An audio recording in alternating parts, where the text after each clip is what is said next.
हर हर महादेव। आप सभी का फिर से एक बार हमारे YouTube चैनल में स्वागत है। आज श्रावण मास का अंतिम सोमवारी है। आज के इस वीडियो में आप सुनेंगे श्रावण सोमवार व्रत कथा। तो चलिए बिना देरी के कथा को शुरू करते हैं और इसके महत्व को जानते हैं। किसी नगर में एक साहूकार रहता था। उसके घर में धन की कमी नहीं थी, लेकिन उसे संतान सुख प्राप्त नहीं हुआ था, जिस कारण वह बहुत परेशान रहता था। पुत्र प्राप्ति की इच्छा से वह हर सोमवार व्रत भी करता था और पूरी श्रद्धा के साथ शिव मंदिर जाकर भगवान शिव और पार्वती जी की आराधना करता था। उसकी भक्ति भाव से माँ पार्वती प्रसन्न हो गई और भगवान शिव से उस साहूकार की मनोरथ पूर्ण करने का आग्रह करने लगी। पार्वती जी की इच्छा सुनकर भगवान शिव ने कहा कि हे पार्वती, इस संसार में हर प्राणी को उसके कर्म का फल मिलता है और इसके भाग्य में जो है उसे भोगना पड़ता है।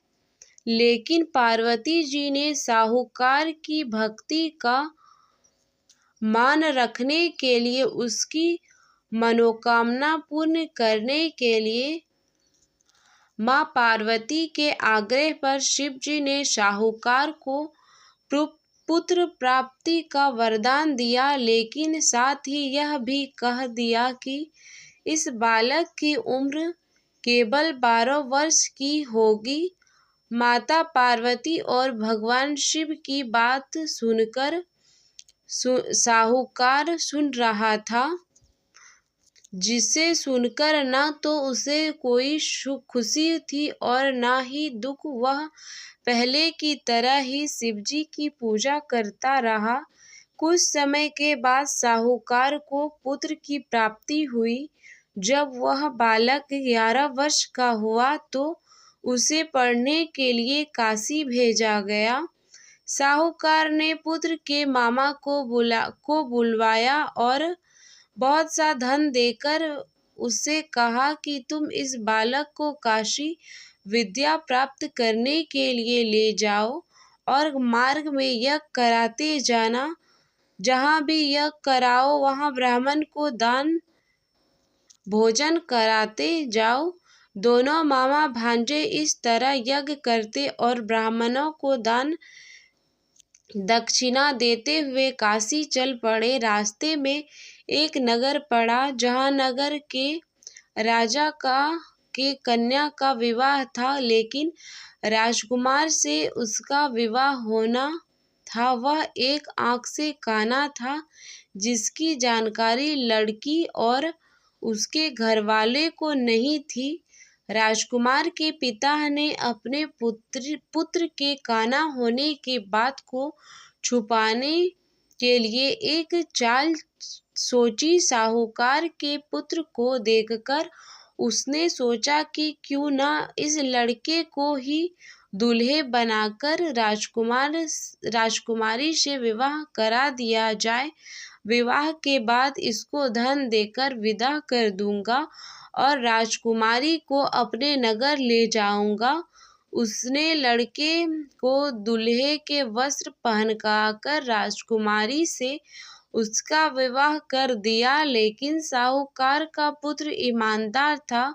उसने मौका पाकर राजकुमारी की चुन्नी पर लिख दिया कि तुम्हारा विवाह तो मेरे साथ हुआ है, लेकिन जिस राजकुमार के साथ तुम्हें भेजे जाएंगे वह एक आँख से काना है। मैं तो काशी पढ़ने जा रहा हूँ। राजकुमारी ने चुन्नी पर लिखी बात अपने माता पिता को बताई। राजा ने अपनी पुत्री को विदा नहीं किया। दूसरी ओर साहूकार का लड़का और उसका मामा काशी पहुँचे और वहां जाकर उन्होंने यज्ञ किया। जिस दिन लड़के की आयु 12 साल की हुई, उस दिन यज्ञ रखा गया। लड़के ने अपने मामा से कहा कि मेरी तबीयत कुछ ठीक नहीं है। मामा ने कहा कि तुम अंदर जाकर सो जाओ। शिवजी के वरदान अनुसार कुछ ही देर में उस बालक के प्राण निकल गए। मृत भांजे को देख उसके मामा ने विलाप शुरू किया। संयोगवश उसी समय शिवजी और माँ पार्वती उधर से जा रही थी। पार्वती ने भगवान से कहा, स्वामी, मुझे इसके रोने के स्वर सहन नहीं हो रहा। आप इस व्यक्ति के कष्ट को अवश्य दूर करें। जब शिवजी मृत बालक के समीप गए, वह बोले कि यह उसी साहूकार का पुत्र है जिसे मैंने 12 वर्ष की आयु का वरदान दिया है। अब इसकी आयु पूरी हो चुकी है, लेकिन मृत भाव से विरोह माता पार्वती ने कहा कि हे महादेव, आप इस बालक को और आयु देने की कृपा करें, अन्यथा इसके वियोग से इसके माता पिता तड़प तड़प कर मर जाएंगे। माता पार्वती के आग्रह पर भगवान शिव ने उस लड़के को जीवित होने का वरदान दिया। शिवजी की कृपा से वह लड़का जीवित हो गया। शिक्षा प्राप्त करके लड़का मामा के साथ अपने नगर की ओर चल दिया। दोनों चलते हुए उस नगर में पहुँचे जहाँ उसका विवाह हुआ था। उस नगर में भी उन्होंने यज्ञ का आयोजन किया। उस लड़के के ससुर ने उसे पहचान लिया और महल में ले जाकर उसकी खातिरदारी की और अपनी पुत्री को विदा किया।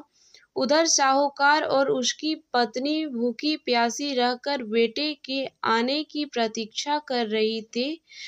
दोनों ने प्रण लिया था कि यदि उन्हें अपने बेटे की मृत्यु का समाचार मिला तो वह अपने शरीर त्याग देंगे, परंतु अपने बेटे के जीवित होने की बात सुनकर वह बेहद प्रसन्न हुए। उसी रात भगवान शिव ने व्यापारी के सपने में आकर कहा, मैं तेरे सोमवार के व्रत करने और व्रत कथा सुनने से प्रसन्न होकर तेरे पुत्र को लंबी आयु प्रदान कर रहा हूँ। इसी प्रकार जो कोई सोमवार व्रत करता है, यह कथा सुनता है, उसे सभी सुख प्राप्त होते हैं, उसके सभी दुख दूर होते हैं। तो ये थी श्रावण मास के अंतिम सोमवार व्रत कथा। यदि आपको कथा अच्छी लगी तो मेरे वीडियो को लाइक ज़रूर कर दें और चैनल को सब्सक्राइब कर लें। फिर मिलेंगे अगले वीडियो के साथ। धन्यवाद।